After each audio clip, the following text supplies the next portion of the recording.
নমস্কার, খবর শুনছেন আপডেট বাংলা চ্যানেল থেকে। আজ রবিবার 25 তারিখ জানাবো আজকের বাছাই করা 10টি গুরুত্বপূর্ণ তাজা খবর। শুরুতেই হেডলাইন্স।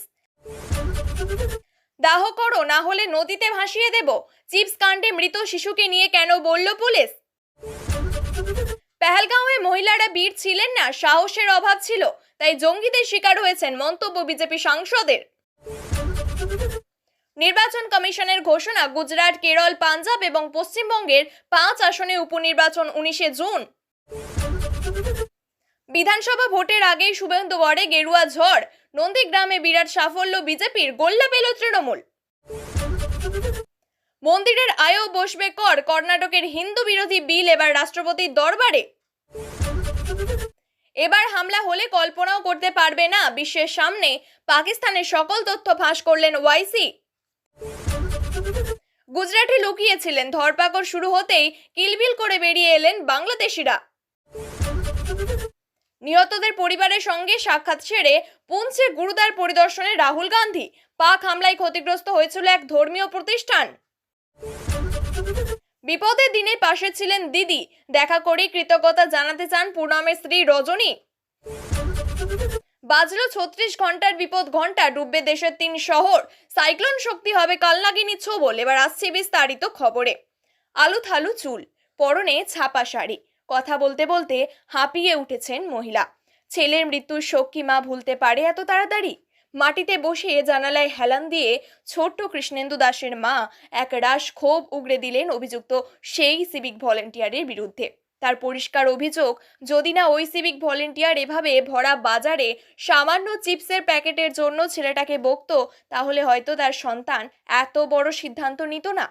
এখন রংচংটা বদলানোর এক কোণে পড়ে রয়েছে কৃষ্ণেন্দুর নিত্যদিনের সঙ্গী পুরানো সেই সাইকেল, যে সাইকেলে চড়ে স্কুল যেত এবং ছোট্ট কৃষ্ণেন্দু দাস শুধু স্কুল নয়, খেলার মাঠ, এমনকি চিপস লজেন্স কিনতে যাওয়ারও সঙ্গী ছিল এই সাইকেল। ঘরের এক কোণে পড়ে রয়েছে বই খাতা, হাওয়ার দমকায় মাঝে মাঝে উল্টে যায় পৃষ্ঠা। সুন্দর হস্তাক্ষরে ভরা অর্ধেক খাতা, ফাঁকা পাতা আর ভরবে না। মা কেঁদে কেঁদেই সেই কথা বললেন। পাঁশকুড়ার গোসাইবের গ্রামের বছর 12 কৃষ্ণেন্দু দাস বেরিয়েছিল চিপস কিনতে। দোকানে গিয়ে দোকানদারকে অনেকবার ডাকাডাকি করার পরেও দেখতে পায়নি। এরপর দোকানের বাইরেই পড়েছিল হাওয়ায় উড়ে আসা চিপসের প্যাকেট। সেই চিপসের প্যাকেট তুলে সাইকেলে করে বাড়ির পথে রওনা দিয়েছিল। এরপরেই অভিযোগ, স্থানীয় ওই দোকানদার, যিনি পেশায় সিভিক ভলেন্টিয়ারও বটে, ওই নাবালককে চোর অপবাদ দেয় ভরা বাজারে। ঘটনার পরে ওই নাবালকের মা দোকানে এসে শাসন করেন ছেলেকে, কিন্তু এই চোর অপবাদ মানতে পারেননি ওই নাবালক। বাড়ি ফিরে একটি সুইসাইড নোট লিখে বিষ খেয়ে আত্মহত্যা করে, যে নোটে লেখা ছিল, মা আমি চুরি করিনি। ঘটনার সময়কালে সিসিটিভি ফুটেজ ইতিমধ্যেই প্রকাশ্যে এসেছে। নাবালকের পরিবারের অভিযোগ, তীর সিভিক ভলেন্টিয়ারের বিরুদ্ধে। থানায় অভিযোগ করা হয়নি এখনো, কিন্তু খুব শীঘ্রই অভিযোগ জানাবেন থানায়, এমনটাই জানান কৃষ্ণেন্দুর মা। 22 এপ্রিল 2025 ভারতের ইতিহাসে নিঃসন্দেহে কালো দিন হয়ে থেকে যাবে, কারণ ওই জম্মু এবং কাশ্মীরে পেহেলগাঁওয়ের কাছে বৈশরণ উপত্যকায় ভয়াবহ জঙ্গি হামলা হয়েছে। নিহত হয়েছেন 26 জন নিরীহ সাধারণ মানুষ, তাদের মধ্যে 25 জনই পর্যটক আর একজন স্থানীয় যুবক, পেশায় টাট্টু ঘোড়ার চালক। হিন্দু মহিলাদের সিঁথির সিঁদুর এক লহমায় মুছে দিয়েছিল 22 এপ্রিলের জঙ্গি হামলা। বদলা নিয়েছে ভারত। অপারেশন সিঁদুর অভিযানের মাধ্যমে হয়েছে কড়া প্রত্যাঘাত। মহিলাদের সিঁদুরের সম্মানার্থেই ভারতের অভিযানের নাম দেওয়া হয়েছে অপারেশন সিঁদুর। কিন্তু এবার সেই মহিলাদের সাহসিকতা নিয়েই প্রশ্ন তুললেন বিজেপি সাংসদ। সেখানেই থেমে থাকেননি তিনি, অত্যন্ত আপত্তিকর মন্তব্য করেছেন। বিজেপির সাংসদ রামচন্দ্র জাংড়ার কথায়, পহেলগাঁওয়ে ওই মহিলারা ভিকটিম হয়েছিলেন কারণ তাদের মধ্যে বীরঙ্গনার কৃতিত্ব, উৎসাহ, উদ্দীপনা, উদ্যম কম ছিল। হরিয়ানার ভিওয়ানিতে আইলাবাই হোলেলকারের 300তম জন্মবার্ষিকীর উদযাপন অনুষ্ঠানে গিয়ে বক্তৃতা দেওয়ার সময় এই মন্তব্য করেছিলেন বিজেপির ওই সাংসদ। 18 শতকে নিজের সাহসিকতা এবং দূরদর্শী চিন্তাভাবনার জন্য পরিচিত নাম ছিলেন মারাঠা রানী আইলাবাই হোলকার। হরিয়ানার ওই অনুষ্ঠানে গিয়ে বিজেপির সাংসদ রামচন্দ্র জাংড়া বলেন, পেহেলগাঁওতে আমাদের যে বীরাঙ্গনা বোনেরা ছিলেন, যাদের স্মৃতির সিঁদুর ছিনিয়ে নেওয়া হয়েছে, তাদের মধ্যে বীরঙ্গনার ভাব ছিল না, যোদ্ধা মনোভাব, উৎসাহ, উদ্যমের অভাব ছিল। তাই তারা হাত জোর করে গুলির শিকার হয়েছেন। কিন্তু হাত জোর করলে কেউ ছেড়ে দেয় না। আমাদের লোকেরা ওখানে হাতজোড় করে মারা গিয়েছেন, এখানেই শেষ নয়। অগ্নিপথ স্কিমের প্রশিক্ষণের প্রসঙ্গ টেনে এনে বিজেপির এই সাংসদ বলেছেন, পর্যটকরা প্রশিক্ষণে পাশ করেছিলেন।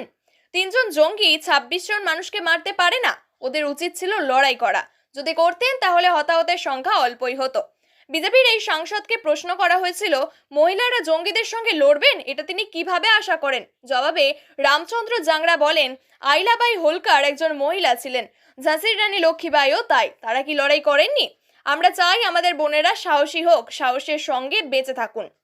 ভারতের নির্বাচন কমিশন সম্প্রতি ঘোষণা করেছে, গুজরাট, কেরল, পাঞ্জাব এবং পশ্চিমবঙ্গের 5টি বিধানসভা আসনে উপনির্বাচন অনুষ্ঠিত হবে। আগামী 19শে জুন ভোট গ্রহণের পর 23শে জুন ফলাফল ঘোষণা করা হবে। গুজরাটে কাদি এবং বিশাউদর, কেরলের নীলাম্বুর, পাঞ্জাবের লুধিয়ানা, পশ্চিম এবং পশ্চিমবঙ্গের কালীগঞ্জ আসনগুলিতে এই উপনির্বাচন হবে। এই আসনগুলি মূলত বিধায়কদের মৃত্যুর অথবা পদত্যাগের কারণে শূন্য হয়েছিল। উদাহরণস্বরূপ গুজরাটের কাদি আসনের বিধায়ক করশন ভাই সোলাঙ্কির ক্যান্সারের মৃত্যু হয়েছে। ফেব্রুয়ারিতে তার মৃত্যু হয় এবং এরপর থেকে আসনটি শূন্য ছিল। পশ্চিমবঙ্গের কালীগঞ্জ আসনে তৃণমূল কংগ্রেসের সদস্য ভিভিয়ানো আর নিজের পদ থেকে ইস্তফা দিয়েছিলেন এবং কংগ্রেসকে সমর্থন দেওয়ার কথা জানিয়েছিলেন। এখন দেখা বাকি তিনি এই উপনির্বাচনে অংশ নেবেন কিনা। লুধিয়ানা পশ্চিম আসনে ইতিমধ্যেই কংগ্রেস এবং আম আদমি পার্টি নিজেদের প্রার্থী ঘোষণা করেছে, যা একটি কঠোর প্রতিদ্বন্দ্বিতার ইঙ্গিত দেয়। এই উপনির্বাচন রাজনৈতিক পরিস্থিতি পরিবর্তনে গুরুত্বপূর্ণ ভূমিকা রাখতে পারে বলে মনে করা হচ্ছে। নির্বাচন কমিশনের তৎপরতায় ভোট গ্রহণ শান্তিপূর্ণ এবং সফল হওয়ার প্রত্যাশা করছেন সংশ্লিষ্টরা। বছর ঘুরলেই রাজ্যে বিধানসভা নির্বাচন, শাসক বিরোধী সব শিবিরেই প্রস্তুতি তুঙ্গে। রাজ্যের নির্বাচনকে পাখির চোখ করে এগোচ্ছে দুই পক্ষ। এই আবহেই এবার ঝড় জয় বিজেপির। নন্দীগ্রামের আমড়াতলা কৃষি উন্নয়ন সমবায় সমিতি লিমিটেডের পরিচালক মণ্ডলীর নির্বাচনে বিপুল জয় পেলেন বিজেপি সমর্থিত প্রার্থীরা। আমড়াতলা কৃষি উন্নয়ন সমবায় সমিতি লিমিটেডের নির্বাচনে মোট 60টি আসনের মধ্যে 42টি আসনেই জয়লাভ করেছে বিজেপি। মুখ থুবড়ে পড়েছে তৃণমূল কংগ্রেস। শাসক দল পেয়েছে মাত্র 18টি আসন। নির্বাচনের ফলাফল সামনে আসতেই আবির মেখে উৎসবে মেতে ওঠেন বিজেপির কর্মী, সমর্থক এবং নেতৃত্ব। এদিন কমিটি গঠন করার জন্য ডেলিগেটদেরও নির্বাচন হলেও তাদের 10টি আসনের মধ্যে বিজেপি 9টি আসনে জয়লাভ করে। তৃণমূল কংগ্রেসের জয় পায় মাত্র 1টি আসনে। সব মিলিয়ে রাজ্যের বিরোধী দলনেতা শুভেন্দু অধিকারীর জেলার এই নির্বাচনে ধরাশায়ী তৃণমূল। নিজেদের জয় প্রসঙ্গে বিজেপি নেতৃত্ব বলেন, এই ফলাফল প্রত্যাশিত ছিল। বাকি 18টি আসনও তারা কৌশলগতভাবে ছেড়ে দিয়েছিল বলে দাবি গেরুয়া শিবিরের। যদিও তৃণমূলের দাবি, সমবায় নির্বাচনে সরাসরি দলীয় হস্তক্ষেপ থাকে না, স্থানীয় নেতৃত্ব এবং কৃষকদের উপর নির্ভর করে সমবায়ের ফলাফল। 2 মাস রাজভবনে ঝুলে থাকার পর এবার রাষ্ট্রপতি দরবারে কর্ণাটকের বিতর্কিত Hindu religious institutions and charitable endowment bill রাষ্ট্রপতি দ্রৌপদী মুর্মু সায় দিলেই তথাকথিত হিন্দু বিরোধী ওই বিলটি আইনে পরিণত হবে। সেটা হলে কর্ণাটকের ধনী মন্দিরগুলিকে কর দিতে হবে। মার্চ মাসে কর্ণাটক বিধানসভায় পাস হয়েছে ওই Hindu religious institutions and charitable endowment bill. এই বিলটিতে বলা হয়েছে, যেসব মন্দিরে বছরের আয় 10 লক্ষ থেকে 1 কোটি টাকা, সেই মন্দিরের উপর 5% কর বসানো হবে। যে সমস্ত মন্দিরে আয় বছরে কোটি টাকা বা তারও বেশি, তাদের 10% কর দিতে হবে। যদিও ওই করের টাকা সরকার নেবে না, বরং ধর্মীয় পরিষদের কাজেই ব্যবহার করা হবে। ওই টাকায় ছোট ছোট মন্দির সংস্কার করা হবে এবং গরিব পুরোহিতদের সাহায্য করা হবে। বিলটি পাস হয়ে রাজভবনে যাওয়ার পরেও তাতে সায় দেননি রাজ্যপাল থাওয়ার চাঁদ গেহলট। কিন্তু সদ্যই সুপ্রিম কোর্ট রায় দিয়েছে, কোনো রাজ্যের রাজ্যপাল বা রাষ্ট্রপতি আইনসভায় পাশ হওয়া বিল অনন্তকাল আটকে রাখতে পারবেন না। সম্ভবত সেই কারণেই বিলটি তড়িঘড়ি রাষ্ট্রপতির কাছে পাঠিয়ে দিয়ে ঠেললেন রাজ্যপাল। এবার রাষ্ট্রপতিকে ওই সুপ্রিম রায়েই আগামী 6 মাসের মধ্যে বিলটি নিয়ে সিদ্ধান্ত নিতে হবে। তিনি বিলটিতে সায় দিলেই কর্ণাটক মন্দিরের আয় কর চালু হয়ে যাবে। বাহরাইনে অনুষ্ঠিত সর্বদলীয় প্রতিনিধিদের এক বৈঠকে অল ইন্ডিয়া মজলিস ইত্তেহাদুল মুসলিমিন নেতা আসাদুদ্দিন ওয়াইসি পাকিস্তানের বিরুদ্ধে কঠোর বার্তা দিয়েছেন। তিনি বিশ্ব মঞ্চে তুলে ধরেছেন কিভাবে বছরের পর বছর ধরে পাকিস্তানের মদতপুষ্ট জঙ্গিরা ভারতে হামলা চালিয়ে আসছে এবং ভবিষ্যতের কোনো জঙ্গি হামলা হলে ভারতের জবাব কেমন হবে সেই বিষয়ে পাকিস্তানকে তীব্র হুঁশিয়ারি দিয়েছেন। বিজেপি সাংসদ বৈজয়ন্ত পান্ডার নেতৃত্বে একটি সর্বদলীয় প্রতিনিধি দলের অংশ হিসাবে বাহরাইনে সফররত আসাদুদ্দিন ওয়াইসি সেখানকার বিশিষ্ট ব্যক্তিদের সঙ্গে এক আলোচনা সভায় পাকিস্তানকে একটি ব্যর্থ রাষ্ট্র বলে অভিহিত করেন। তিনি বলেন, আমাদের সরকার আমাদের এখানে পাঠিয়েছে যাতে বিশ্ব জানতে পারে যে ভারত কিভাবে জঙ্গি হামলায় ক্ষতিগ্রস্ত হয়েছে। দুর্ভাগ্যবশত আমরা অনেক নিরীহ প্রাণ হারিয়েছি। এই সমস্যাটি কেবল পাকিস্তানের থেকেই উদ্ভূত। যতক্ষণ না পর্যন্ত পাকিস্তান এই জঙ্গি গোষ্ঠীগুলিকে সহায়তা এবং পৃষ্ঠপোষকতা বন্ধ করে, ততক্ষণ এই সমস্যা দূর হবে না। ওয়াইসি আরও বলেন, ভারত স্পষ্ট বার্তা দিয়েছে, সন্ত্রাসকে চুপচাপ মেনে নেওয়া হবে না, আমরা জবাব দেব। তিনি দৃঢ়তার সাথে উল্লেখ করেন, যদি প্রয়োজন হয় তাহলে সন্ত্রাসবাদের বিরুদ্ধে আরও কঠোর পদক্ষেপ নেব। সন্ত্রাসবাদ এবং বাণিজ্য একসাথে চলতে পারে না, জল এবং রক্ত একসঙ্গে প্রবাহিত হতে পারে না। এটি একটি যথার্থ বার্তা। যদি তুমি পাকিস্তান অর্থাৎ সন্ত্রাসবাদ বন্ধ করো, তবেই আমরা কথা বলতে পারবো। আমরা সেই দেশ যারা সংযমের সঙ্গে প্রতিশোধ নেব। এই মন্তব্যের মাধ্যমে ওয়াইসি আন্তর্জাতিক মহলে ভারতের অবস্থানকে জোরালোভাবে তুলে ধরেছেন এবং পাকিস্তানের উপর আন্তর্জাতিক চাপ সৃষ্টির চেষ্টা করেছেন। তিনি এও বলেন, এবার যদি কোনো জঙ্গি হামলা হয়, ভারত যা দেখিয়ে দেবে পাকিস্তান তা কল্পনাও করতে পারবে না। এই ধরনের কড়া বার্তা আন্তর্জাতিক মঞ্চে ভারত সন্ত্রাস বিরোধী কঠোর অবস্থানেরই প্রতিফলন। গুজরাটে কাজ করতেন, কিন্তু সেখানে ধরপাকড়ের ভয়ে নিজেদের দেশে ফেরার চেষ্টায় ছিল 8 বাংলাদেশি। আর সেই কাজের আগে মুর্শিদাবাদ পুলিশের হাতে গ্রেপ্তার হলেন তারা। একই সঙ্গে গ্রেপ্তার হয়েছে জামাল শেখ নামের এক ভারতীয় দালাল। জানা গিয়েছে, গোপন সূত্রে খবর পেয়ে মুর্শিদাবাদ থানার পুলিশ গৌরীবাগ এলাকা থেকে একটি ট্রেকার আটক করেছে। পুলিশ সূত্রে খবর, এই আটক বাংলাদেশি ওপার থেকে বেআইনি পথে ভারতে প্রবেশ করেছিল। তারপর মুর্শিদাবাদের রানীনগর থানা এলাকায় বেশ কিছু বসবাস করেন তারা।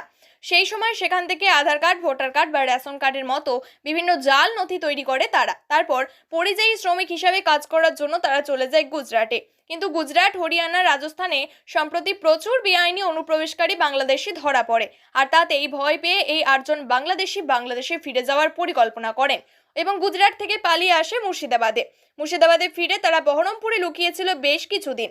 তারপর গতকাল 24শে মে রাত্রে বহরমপুর থেকে একটি ট্রাকারে চেপে ওই 8 বাংলাদেশি রওনা দিয়েছিল রানীনগরের দিকে। আর সেই সময় ট্রেকারটি আটক করে তল্লাশি করে পুলিশ। সেখান থেকে গ্রেপ্তার হয় ওই বাংলাদেশি অনুপ্রবেশকারীরা। একই সঙ্গে গ্রেপ্তার হয় তাদের সঙ্গে থাকা ভারতীয় দালাল। পুলিশ সূত্রে খবর, রানীনগর থেকে ওই দালালের সাহায্যে বাংলাদেশে পালানোর ছক কষেছিল তারা। জানা গিয়েছে, আজ লালবাগ মহকুমা থেকে তোলা হবে তাদের। সেখানে তাদের 10 দিনের পুলিশে হেফাজতের আবেদন করবে পুলিশ। পাক হামলায় ক্ষতিগ্রস্তদের সঙ্গে দেখা করতে শনিবার জম্মু কাশ্মীরের পুঞ্চে গিয়েছেন লোকসভার বিরোধী দলনেতা রাহুল গান্ধী।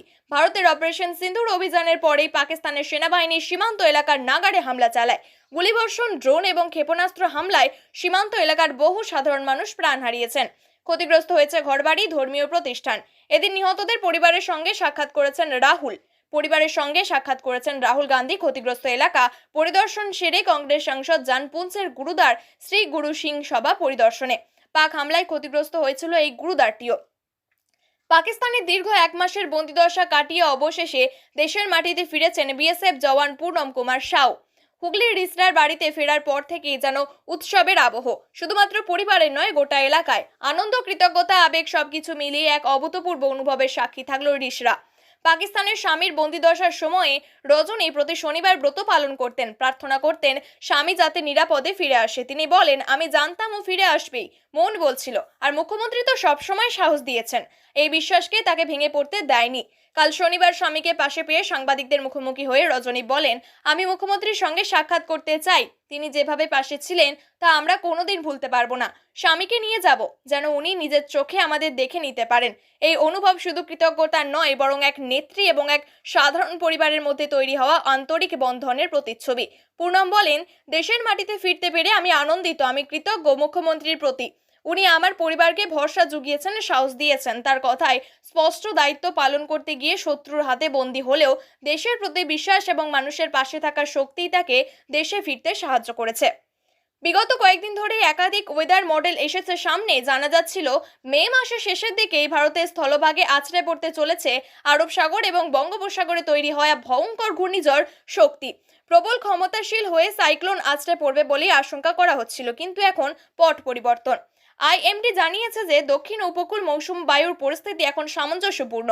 দক্ষিণ পশ্চিম মৌসুমী বায়ু আগামী 2 থেকে 3 দিনের মধ্যে কেরালায় আনুষ্ঠানিকভাবে আসতে পারে এবং দ্রুত তামিলনাড়ুর লাক্ষাদ্বীপ, বঙ্গোপসাগর এবং উত্তর পূর্ব দিকে এগিয়ে যাবে। এদিকে মধ্যপ্রদেশ, ছত্তিশগড়, ওড়িশা এবং সমগ্র উত্তর পূর্ব সহ পূর্ব এবং মধ্য ভারতের কিছু অংশে উচ্চ সতর্কতা জারি করা হয়েছে, কারণ এই অঞ্চলে ব্যাপক বজ্রপাত এবং ঝোড়ো বাতাস বয়ে যাচ্ছে। ঘূর্ণিঝড় আইএমডি বিজ্ঞানী অখিল শ্রীবাস্তব এএনআইকে বলেছে আগামী 3 দিন কোঙ্কণ গোয়ায় অত্যন্ত ভারী বৃষ্টিপাতের সতর্কতা রয়েছে। এখানে লাল সতর্কতাও জারি। মধ্য মহারাষ্ট্র এবং পশ্চিম উপকূলের সংলগ্ন অঞ্চলে ভারী থেকে অতি ভারী বৃষ্টিপাত হতে পারে, যদিও আনুষ্ঠানিকভাবে তার ঘূর্ণিঝড়ের সতর্কতা ঘোষণা করা হয়নি। শ্রীবাস্তব আরও যোগ করেছেন যে এই সিস্টেমটি তীব্র হয়ে উত্তর দিকে সরে যেতে পারে এবং পশ্চিম উপকূলেও চলাচল করবে। আবহাওয়ার এই ধরনটি যদিও ঘূর্ণিঝড় সঞ্চালন ইন্ধন দিচ্ছে, যা তীব্র থেকে অত্যন্ত তীব্রতর হতে পারে। যদি ঘূর্ণিঝড়ে পরিণত হয় তবে এর নামকরণ করা হবে ঘূর্ণিঝড় শক্তি, শ্রীলঙ্কা কর্তৃক প্রস্তাবিত একটি নাম যার অর্থ তামিল ভাষায় শক্তি। প্রিয় দর্শক, নিয়মিত সঠিক খবরগুলি সঠিক টাইমে পেতে সাবস্ক্রাইব করুন আপডেট বাংলা চ্যানেলটিকে। ধন্যবাদ।